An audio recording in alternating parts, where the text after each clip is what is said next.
Let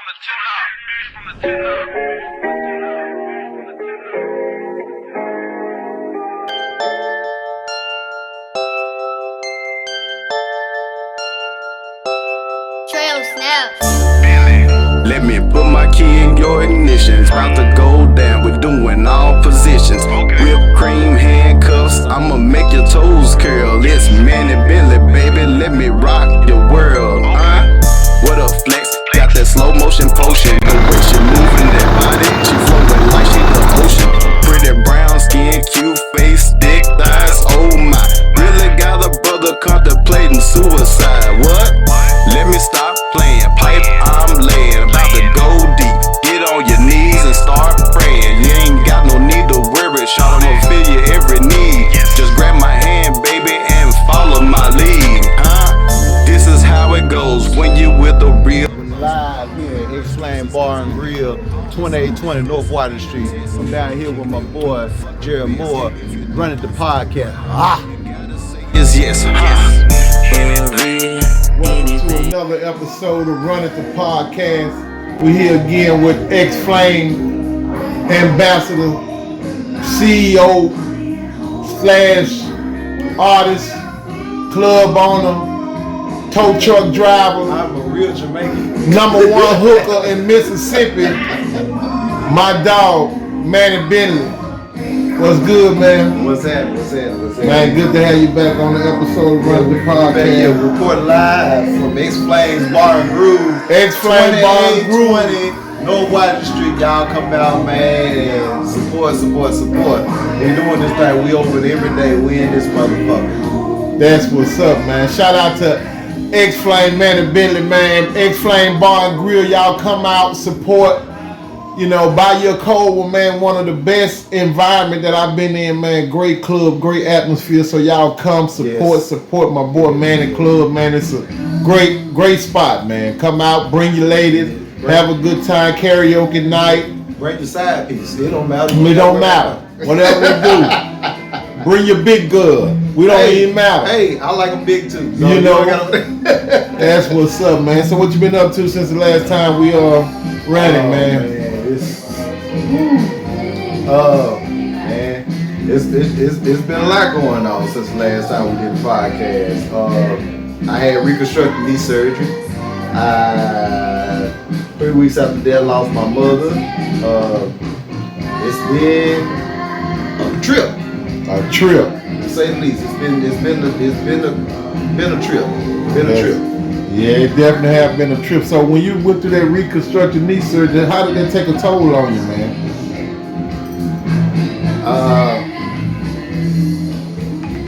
To be brief about it and not go through the whole story about it, I had the surgery done, and the timetable of me being out as far as working and everything was supposed to be, I had the surgery on July 27th. I was supposed to be out 9 months from July 27th. Yeah. So my mother passed August 23rd. I came back to work. R.I.P. Mom, man. So R.I.P. I came back to work. Actually, to be honest, I came back before then because I was still on the cane. Yeah. On cane and crutches and everything else. Yeah. And I came back before then, but when she passed, I came back to work. So probably looking at like, I started rehab the day after the surgery, and I came back like 3 weeks after the surgery. It was 3 weeks after the surgery when I got back in my tow truck. Yeah. So when you came back, did you feel like things have changed, or when you was in that state of after you know recovering, did you have any support that you think that the people that give you any support like you thought you would get from family members and friends, so-called friends? As far as the same people that's in my circle that I always have support from, that always been the same. Okay. Now, I can't speak for anybody else because, people I look at stuff different. People look at stuff different. And and they will sit up there and use your situation and try to use that against you. I know. So I know that people wasn't 100% genuine and all that stuff. You know what I'm saying? Because they look at the situation like, you know, really like, what's gonna happen now? What's gonna happen now? Because this happened, that happened, and stuff like that. Like I got this club, and everything, and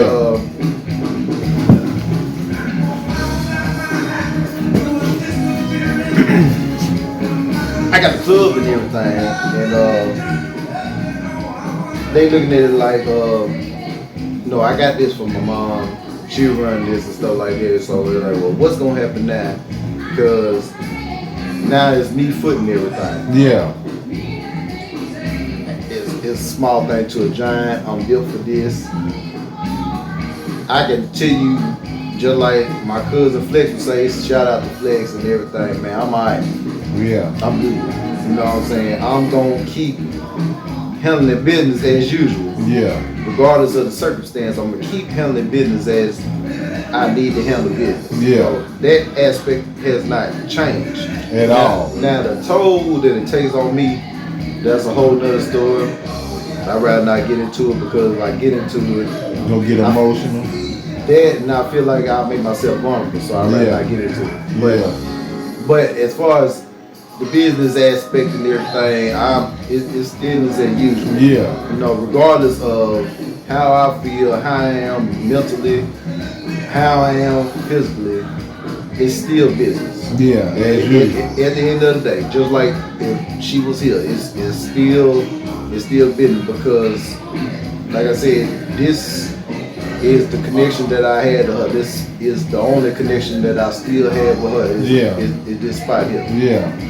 So, but it honestly, it did take a toll on you as a whole, as anybody would say, losing your mom. I mean, can't nobody on earth that anybody. I don't care who you is. Yeah. You lose your mama. That's a different type of hurt. Yeah, that's now, a different I lost my daddy at a young age. I lost my daddy when I was 13. Yeah. And I think we talked about that on the podcast. And I was hurt. I'm still hurt. You know what I'm saying? But the thing about it, I'm still hurt and all that about that. And that ain't changed. But the thing about mama was that, you know, we had our ups and downs, we had our differences and everything else. But at the same time, my mama, I got to grow up. I got to have my children. She met all her grandkids. Yeah. So, you know, that's a whole different thing, and then you gone. You know what I'm saying? That's it. You know what I'm saying? That shit hits differently than the prior situation because, you know, like again, I was grown man with my kids and all that stuff, and she got to meet my kids. Yeah. And do all this stuff, you know what I'm saying? She got to be that grandparent, and she got to see me grow up, and she got to see me open these businesses up and do all the things that I said that I want to do. She got to see that firsthand. My daddy didn't get to see that. Yeah. She got to see that. And, you know, that's a different type of hurt. So do you think by her laying to rest, do you think she went to rest knowing that she did okay with raising you and that you was okay? No doubt. I feel like this. If she made sure I was straight when she seen me walk after the surgery. Because I feel like, you know, if anything, she came to my sister's house because that's where I stayed at post surgery. Yeah. And she came there, and my little sister came there, and she came there and laid eyes on me and stuff like that. And I came down here once I started back driving, when she was up here at the club and stuff like that. I felt like once she felt that I was mobile and I could move and I could do all this stuff and everything, that's how I felt. You feel like she got sick after that? She didn't have a problem. I mean, you know, she wasn't sick. You know, she wasn't sick because she was always here every day. Yeah. And if anything was going on, she never told me about it. Yeah. So, you know, she made sure I was straight first. Yeah. And once she seen that I was good, I was mobile, I was still moving around, and I started back driving and stuff like that. You know, I can't say that was her decision because you know, it ain't nobody's decision. Yeah. But you know, God. Yeah, and you know what I'm saying? She was there. She made sure she was there for that surgery. I didn't even tell her about the surgery because I didn't want her to come to the hospital. Well, you'd be stressed about it, yeah. I didn't want to come to the hospital, and I came to the hospital at 5 o'clock in the morning. I gave her my truck. I had been gave her my truck, and I came at 5 o'clock in the morning. My sister brought me there. Hey, that your truck parked out there? I said, yeah. Mom sitting in the waiting room. I said, I ain't tell you to come here. Shut the fuck up. Okay. That's how mom is. So, you know, can't tell her what to do. I couldn't argue with her. It took me on up to the room, stuff. She sat there in the room, and then I said, Mom, now you know you can go home. I done told you one time, shut the fuck up. I said, okay, Mom, I ain't gonna say nothing. My older sister sitting there just laughing and all that shit. And she said, no, go on, cuss. I said, no, I mean, I will cuss, but I can't cuss my mom. I said, I'm already in the hospital, so shit. I cussed her, and she fucked me up in this hospital. I'm be getting surgery for my knee and whatever else. Everything else. That's real. So what would you say to those of the kids or either the older people that have a mother on this earth and not going to see their mother, not calling their mother, not checking on their mother, not loving their mother, or either just, you know, understanding the logic of not having a parent? What would you say to those?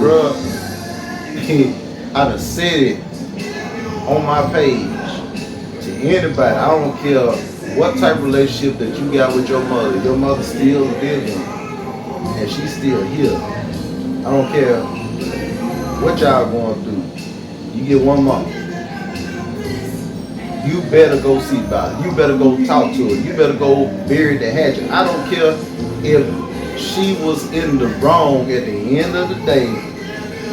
You would take what I say and take it and run with it. I don't care. At the end of the day, that's your mom. Yeah, that's real. And you know what I'm saying? I say the same thing. My daddy was, you know what I'm saying? With my dad, it's the same damn thing.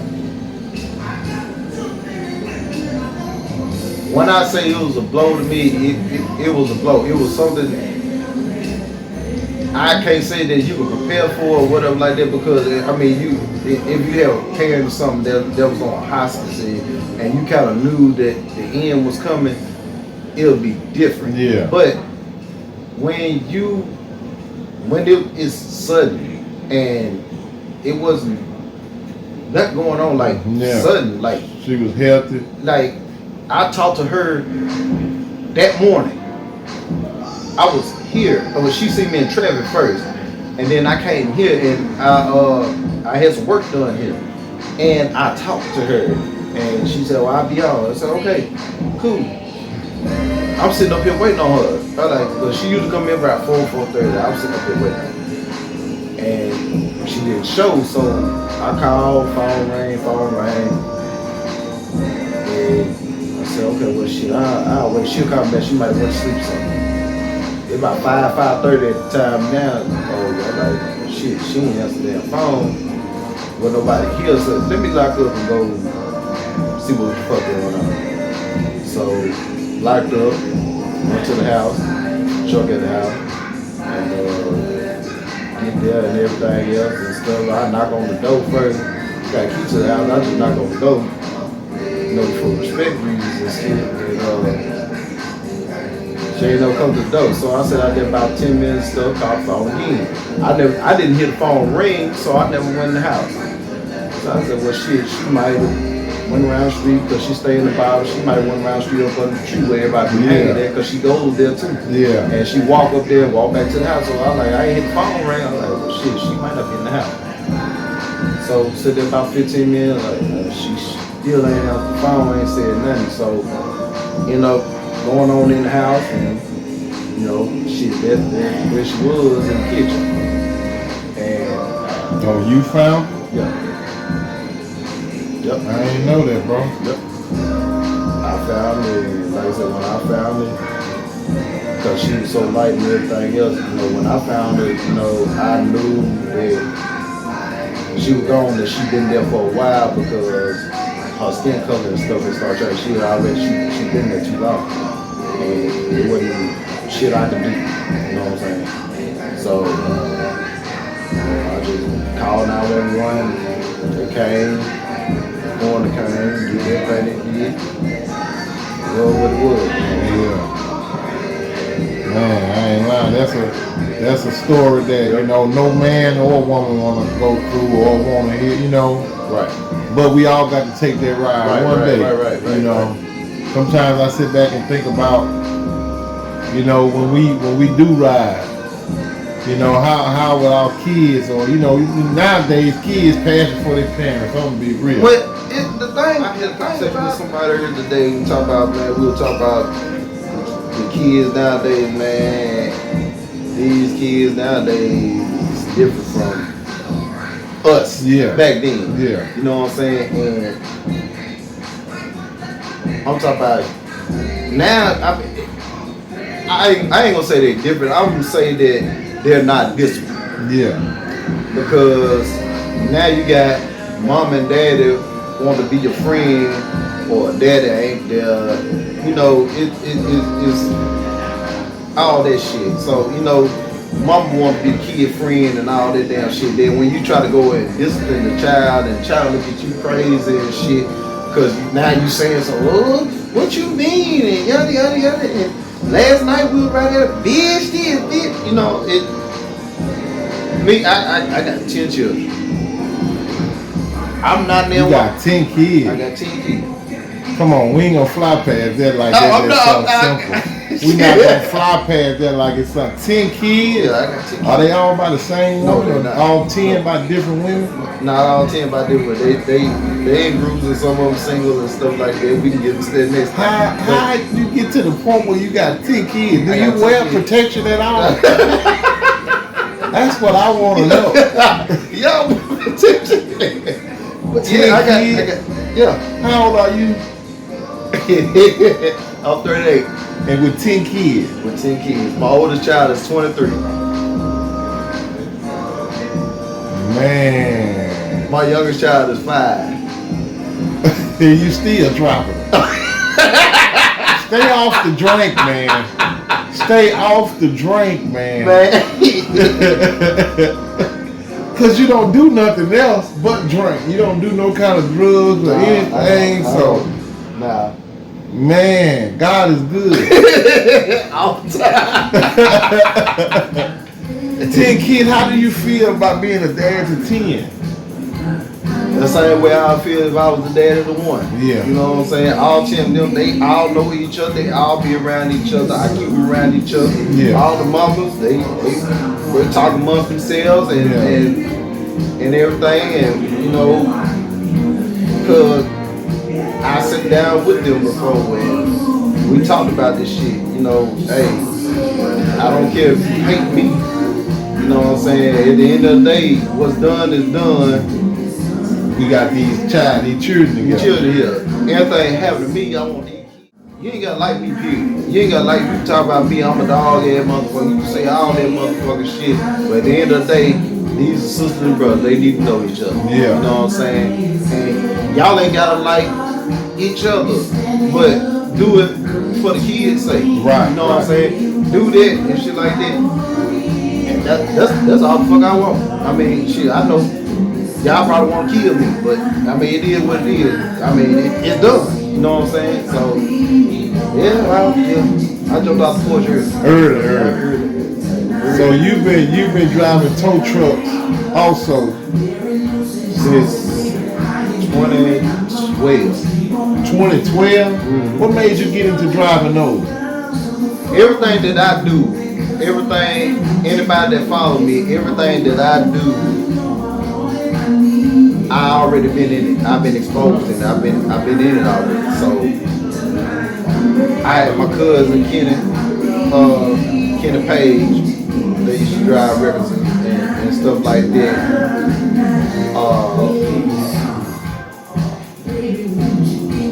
My uncles, they used to run Bell's touring service. Yeah, I remember. Hall.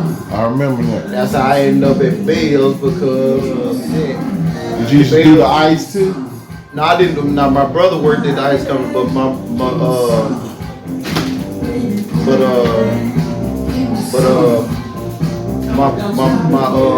family and the Bell family being real close for some years and stuff like this. So all that ties into each other and everything else. And like I said, so my granddaddy was a truck driver. That's how I got in the 18 wheelers. He was a mechanic. That's how I did mechanic stuff. My brother Craig was in the mechanic. So, pretty much everything that you see me do, I had uncles that my uncle Mannie that recorded gospel records and stuff like that. So that's how I got into the music with my cousins and all that stuff. So, this family is naturally gifted. Yeah. I'm talking about the whole family, like all the way around. Like this family, I'm talking about carpenters, jack of all trades, carpenters, painters, everything. I'm talking about your shit. All that you gotta do is pick up the phone, call somebody. It's like Tim, our cousin Tim, he was a carpenter, painter. You call Tim fix anything on your house. He can. RP to Tim. Great grass cutter. He gonna cut your grass. I don't care if me and Tim sit out there and get toe up. I can say it on camera. We get toe up, but guess what? Somebody call Tim to go cut grass or whatever like that. Tim gonna go cut that motherfucking yard, skin up, talk shit the whole damn time, cut the yard, and go on about the business. And do his thing. That's how it was. You know what I'm saying? Man, that's what I'm saying. It's like you just got so many occupations under your belt, man. It's really a shame. I said to myself, my boy Mannie Bentley just do it all. Man, I'm real Jamaican. My boy the Jamaican ain't got nothing on me. Appreciate it. Yeah, but I know how that is, man. I know how things go. I know how life go when you're growing up and trying to be successful in life. You have so many people that want to be on your team, act like they on your team.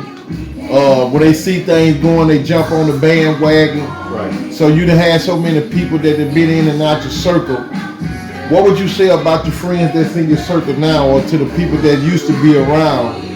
How do you feel about those situations?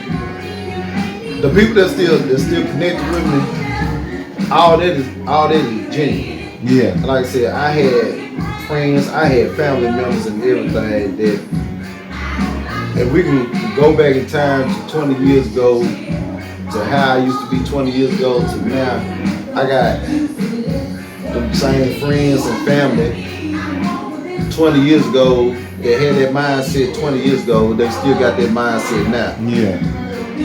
So they still got that mindset and stuff like these things of 20 years ago.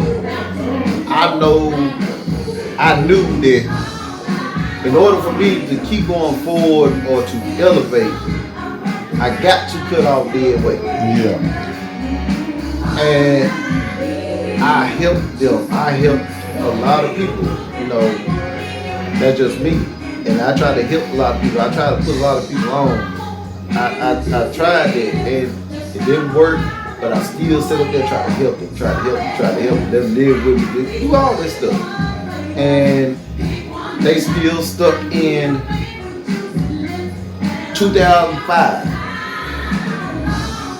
And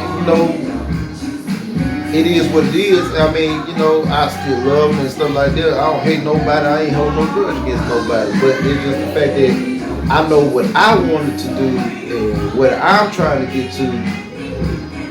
I can't keep going back and trying to help you, make you, you gonna do what you want to do. So I can't make you get off your ass and do what you want to do. You got to do that on your own and stuff like that.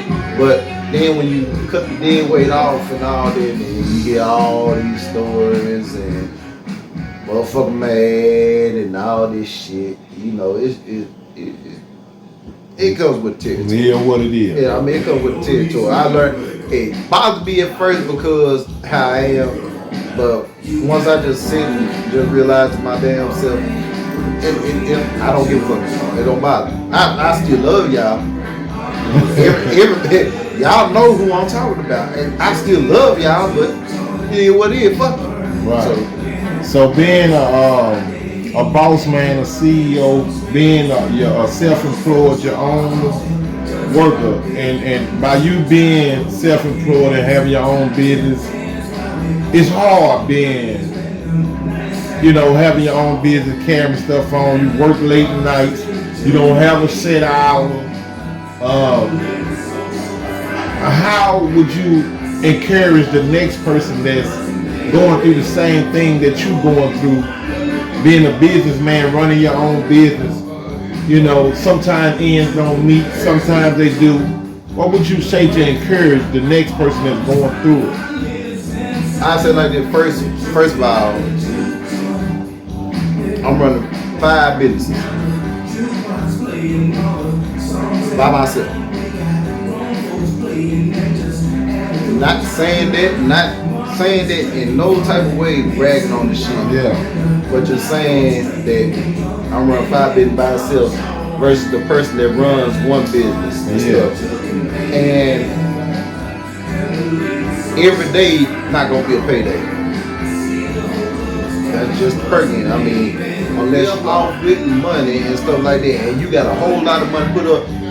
Me, and I'm saying this, and nobody might not even know this, just me being me.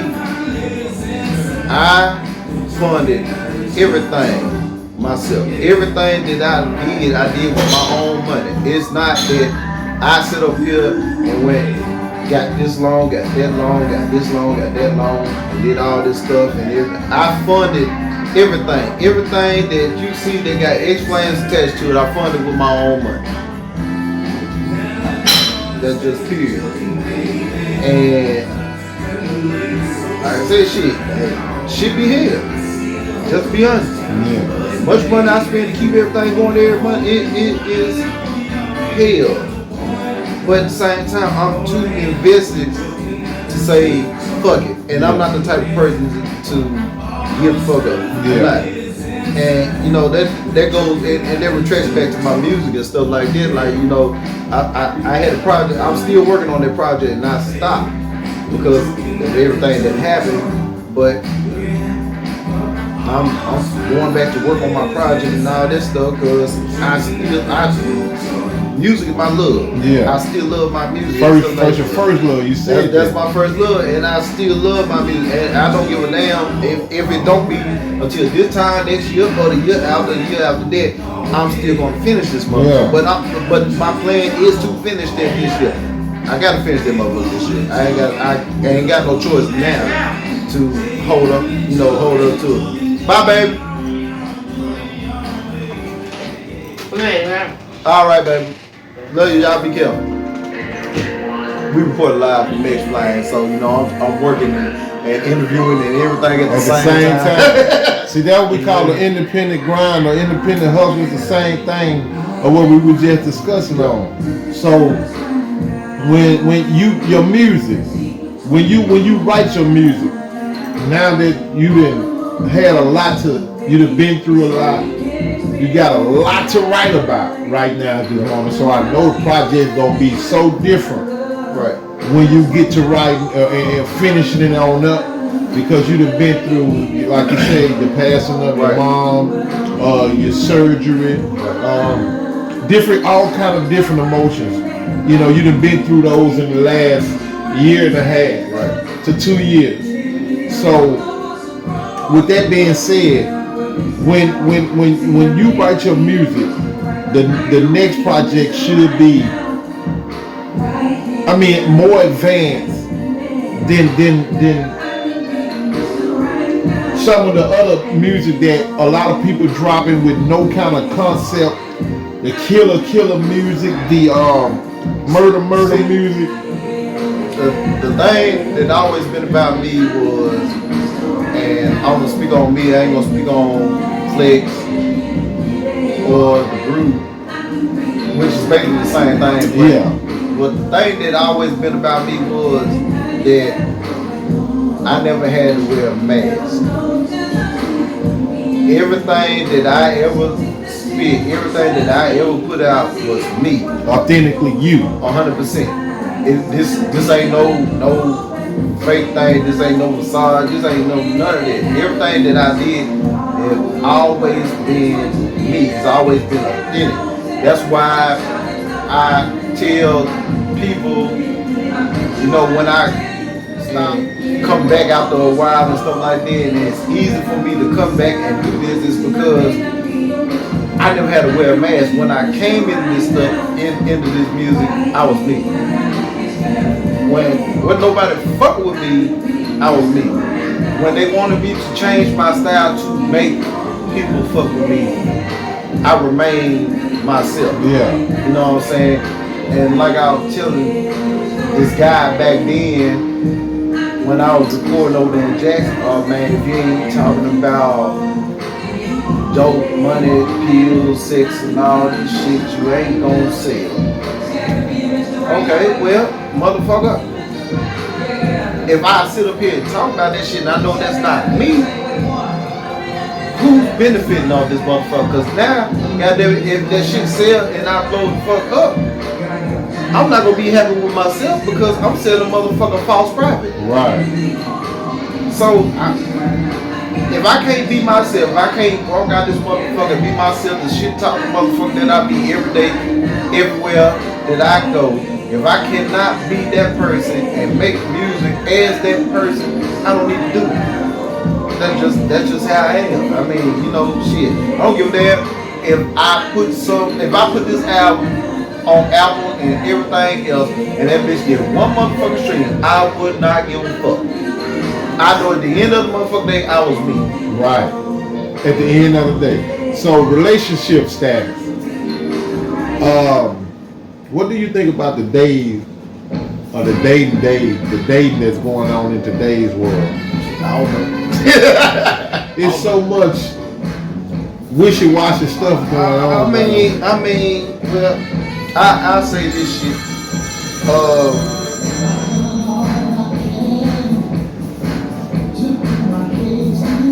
A lot of people let the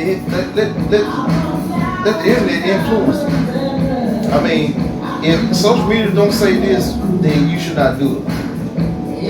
When that became a thing, I don't know, but you know, a lot of motherfuckers like, you know, social media say this, and that's it. Social media taking over. It is, and that's what has a lot of motherfuckers. I mean, I'm an old school nigga. When I tell you I'm old school, I am a old school nigga. I'm old school. You know what I'm saying? I don't even need to be saying nigga on the podcast, but I'm old school. You know what I'm saying? I just don't come. I mean, I'm old school to the point that, you know, don't sit up here and text me no paragraph and talk about what Jill said about Jackie and they said this about you and all that damn shit. You gonna text me about this shit? Come talk to me. And I don't want to talk on the phone. Yeah. Come talk to me face to face. Personally. Like, let's have a conversation. Let me look at you in your face and talk to you and goddamn it, and you tell me what the fuck going on. We have a conversation where I can look at your emotions and everything else. I want to look at you. I don't want to talk on the phone. I don't want to talk on text. Man, I don't want to do nothing. It ain't seen today's world ain't like it used to be. I know that, but I'm not gonna sit up here and get on this phone and text no paragraph. I just cannot do that. I can't do You it. need to call me and talk to me. I don't want to know. I want to talk to you face to face. I pull up on you. Nah, I ain't gonna call and talk, and I don't know. Cause see, you can hang up the phone on me. You can't hang up on me while I'm sitting in your face. You know what I'm saying? So I want to be in your face. I want to talk to you and all that. All that you can do is get the fuck up and leave. You know what I'm saying? But I'm just, that's just how I am. You know. So when y'all did that show in Dallas, that time when you and Flex, y'all went to Dallas and y'all went to Memphis too, didn't you? I did. Flex went with me to Dallas. Yeah. Cause we was like booked that weekend. That weekend that I went to Memphis, he had to go to New Orleans. Yeah. Down there with Kevin Gates. So no, I'm lying. The show in Memphis. The show in Memphis was. I'm trying to remember. The show in Memphis, I did that show by myself. I don't think he had to work or something, but he couldn't be at that show. I did that show in Memphis and stuff, and then we turned around and went to Texas. And that was our first show in Texas as a unit. What was that show? What was that show? What was that was Lex Luger show. Okay. Hood Island show. And shout out Lex Luger. And Backwood Ambassador. Yes. That was one of many shows that I've been on with him. Okay. Over the years. So you the one who lit A up with him? I didn't hook Lil A up with him. I'm not sure how Lil A got hooked up with him. But I didn't hook Lil A up with him. He was Lil A came in after. I think Lil A started doing the shows with him after me. Yeah. Because so like do you have any song with Lil A? We did songs with me, Flex, and him did that Woe Kiwasaki song. Oh, you on that song? Yeah, I'm on that song. Okay. Yeah, we on the video and everything. So me, him, and Flex did that song, and him and Flex did some songs together. Who shot that video? The Woe Kiwasaki was Dead Work Film.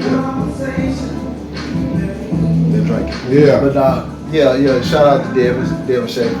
So Steve Reagan, is he a part of X-Flame? Been a part of X-Flame. Okay. Is he an R&B singer / rapper? He's an R&B singer, rapper. In which he write good music. He do good music. Everybody, I think it's a lot of people be disgruntled from him by him being a police officer. Well, he don't get the type of support that I think he should get. The thing about that is, I'll say this, speaking for all of us, because they shouldn't discredit him when Flex was a police officer too. No, but I guess it's different strokes for different folk. I understand, but I'm not gonna never speak down on my bros. I'm always gonna uplift them. Right. But he makes damn good music. Yeah. Solo with us, whatever he want to do. Yeah. He don't get the credit that he get. You know what I'm saying? And like I said, what he do when he do his job, he do his job. You can't make that man. I mean, you can't hate that man or choosing his career choice. This is his job, and you get mad at the man because of his job. You can't do that. I mean, people do that. It is what it is, but out here grinding 25 days. That's gonna be fun, my boy. Nothing but